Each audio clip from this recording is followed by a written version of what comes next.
guys, welcome back to my kitchen. It is a snowy, blizzardy, migraine-y day here in New York.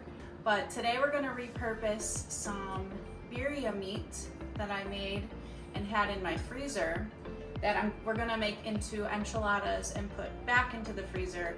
Hopefully we get 2 pans out of this, one for tonight's dinner and one for a future dinner. We had birria tacos last night, so good, but I wanted to try and stretch this meat even further and make some enchiladas. It doesn't really show on camera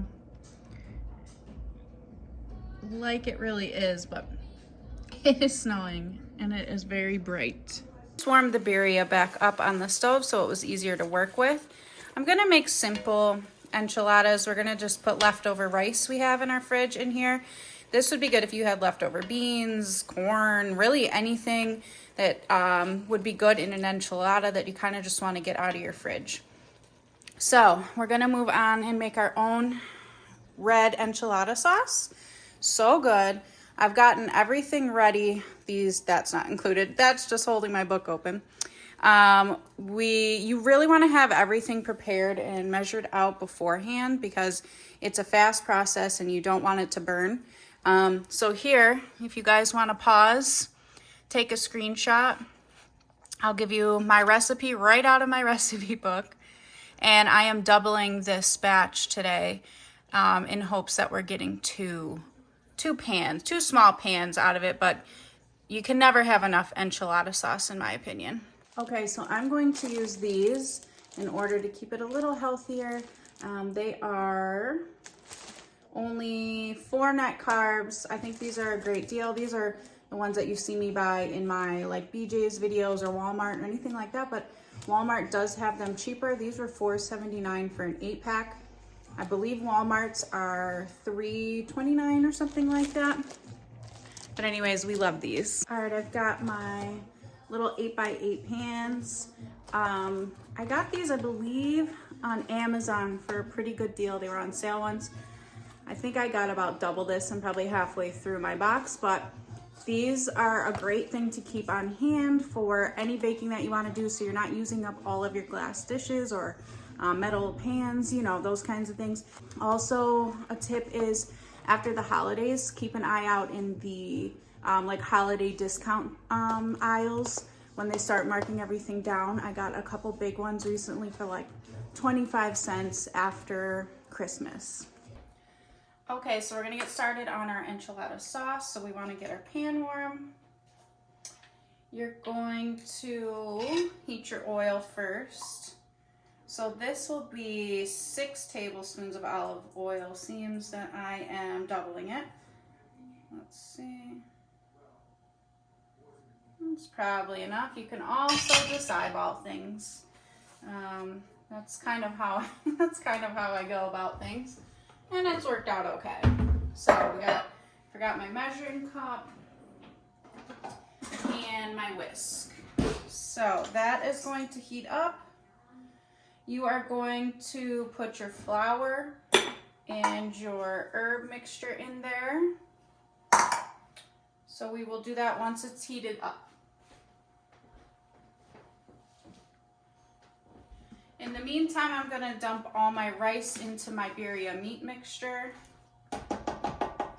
I love repurposing leftovers.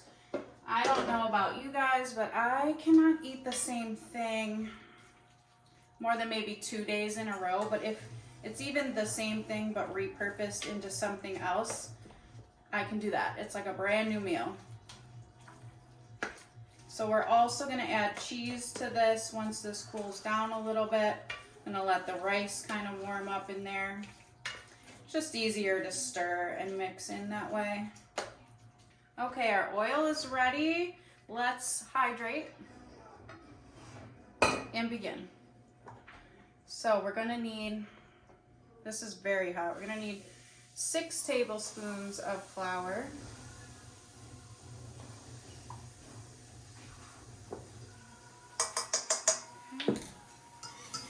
Now again, you want to keep moving with this so it doesn't burn. We've got our mixture, our herb mixture in there.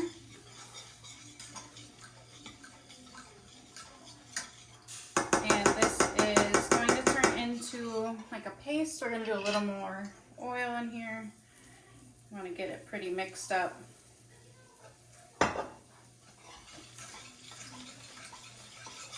There we go, it's looking better. Hopefully you guys can see this enough.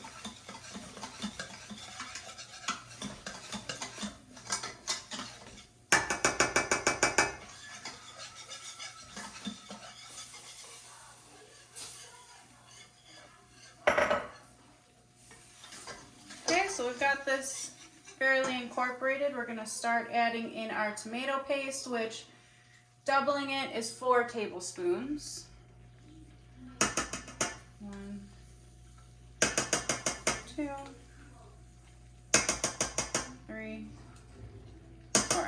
And we've got enough in there to do my little trick with the freezer. You put it in a little tiny bag, section it out, and you've got tablespoons of paste ready to go.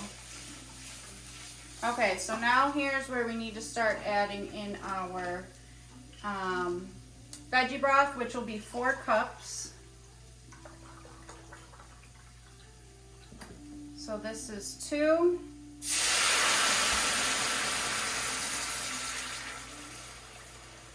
We're gonna do about a cup at a time so that we don't make a big clumpy mess.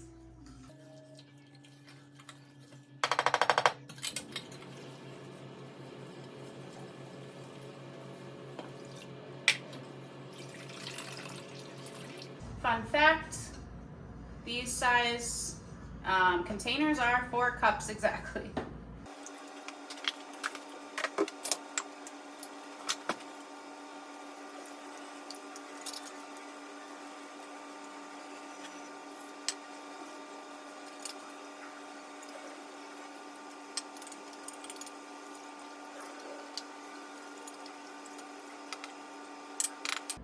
Okay, all of our ingredients for right now are in.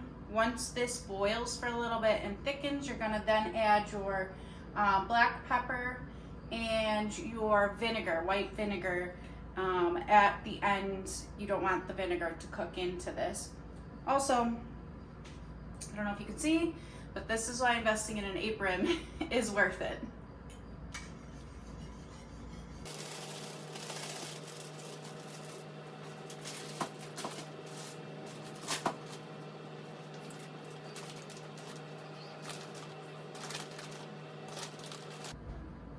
Okay, so my boys are not going to eat these enchiladas because the birria is spicy, and they're okay on spice, but not this spicy. This will be for an adults only enchiladas.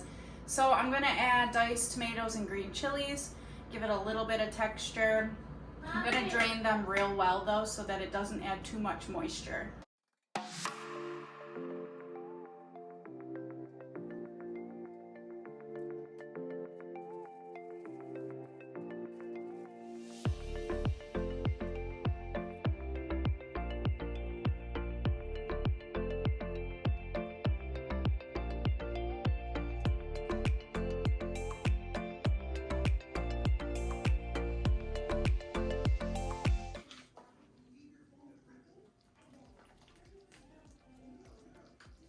This is pretty good. We're gonna let it go just a little bit longer though. Like it thick, but not too thick to where it dries out when you bake it. Okay, I'm now gonna turn my heat off. Once it's finished bubbling, we're gonna add some black pepper and our vinegar. The vinegar is really key. It really deepens that flavor.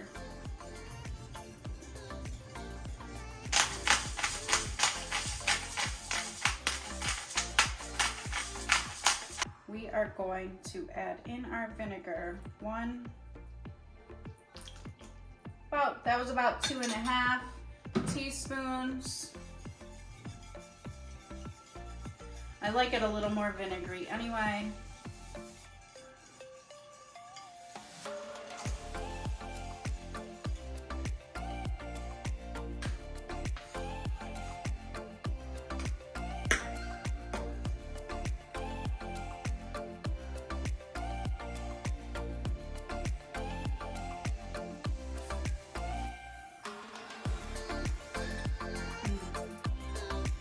Awesome. Okay, we have cleaned up a little bit. Everything's cooled a little bit more. Here is the little life hack I was telling you about with the tomato paste. So I've just put it in a little Ziploc-y, flattened it out, drew a little line just with my finger down the middle. That's about a tablespoon each. Now it goes in the freezer. When you're ready, it just breaks off and you're good to go.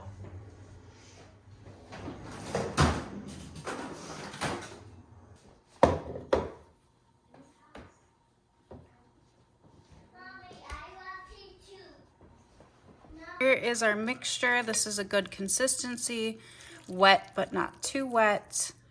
Loving it. Usually you add a little bit of your enchilada sauce in here, but it's already wet enough with the birria sauce, so not gonna do that.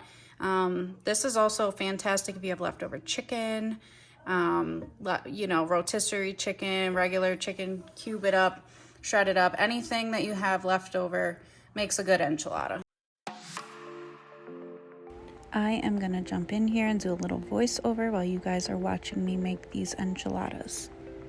Although birria is a process, I had an absolute blast making this. It was so delicious, and I'm down to try and make it again. I would love to make birria ramen. I see birria recipes all over the place now, and it is so delicious. I am a novice at making birria at this point, although I do think my recipe is fairly authentic. If you would like to see how I make my birria, please let me know in the comments. And also, if you have a recipe for birria, please let me know how you make yours.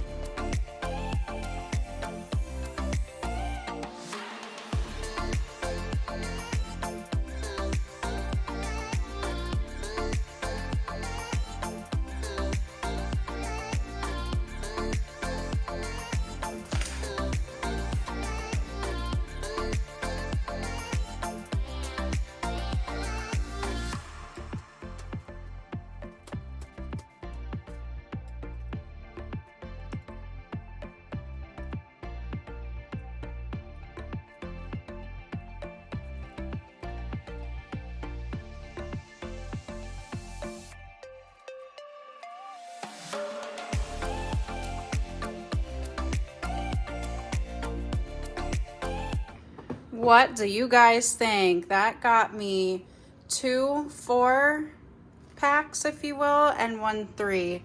So 1 for dinner tonight, and then 2 for another time. We have my husband's brother coming in a week or so, and I think this will make one solid meal with a little bit of leftovers. We also have here enough sauce to put in a little container and freeze.